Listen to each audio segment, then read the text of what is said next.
Au milieu de la réunion, le téléphone de ma femme a soudainement sonné. Mes mains ont tremblé. J'ai immédiatement fait signe à tous les employés de se taire parce que ma femme pensait jusqu'à aujourd'hui que j'étais un simple mécanicien automobile. Elle a demandé « Dans quel atelier de réparation travailles-tu » Une idée m'a traversé l'esprit. J'ai immédiatement envoyé un message à mon assistant. « Achète l'atelier de réparation fermé le plus proche tout de suite. » J'ai envoyé cette adresse à ma femme. Mais l'instant d'après, elle a dit « J'arrive tout de suite. » J'ai terminé la réunion sur le champ et je me suis précipité vers cet atelier de réparation.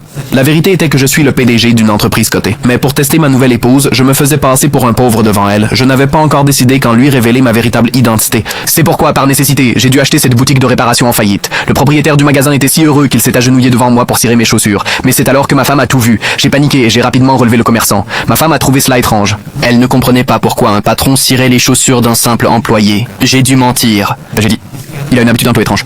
Il me dérange presque de cirer mes chaussures. En entendant cela, le visage de ma femme a changé. Et elle s'est mise en colère. J'ai mis si je ne m'attendais pas à ce qu'elle m'attrape et m'emmène directement affronter le propriétaire du magasin. Elle a crié à haute voix « Pourquoi le déranges-tu? Il travaille dur. » J'ai fait un signe au commerçant avec les yeux. Il a immédiatement compris. Il a dit « Il évite le travail tous les jours. Il n'a pas pu réparer une voiture en 3 jours. » Ma femme l'a cru et a dit aussitôt « Apportez la voiture, je vais la réparer moi-même. » J'étais stupéfait. Je ne savais pas que ma femme savait réparer les voitures. Elle était si professionnelle que tous les mécaniciens présents sont restés bouche bée. En quelques minutes, la voiture était complètement réparée. Elle a dit au commerçant « 3 000 $. » J'ai fait signe au commerçant « Donne l'argent vite. » Dès qu'elle a pris l'argent, ma femme a averti « Si tu l'embêtes encore, je détruirai ce magasin. » J'ai commencé à avoir peur qu'elle ne fasse vraiment quelque chose. Je l'ai tirée de là. Mais au fond de moi, j'étais très heureux parce qu'elle s'était battue contre le monde entier pour moi. Ce jour-là, je lui ai offert une voiture de luxe et j'ai décidé de lui révéler ma véritable identité. Mais alors, elle a souri et a dit « Tu n'as pas besoin de me le dire. Ta mère m'a déjà tout raconté. »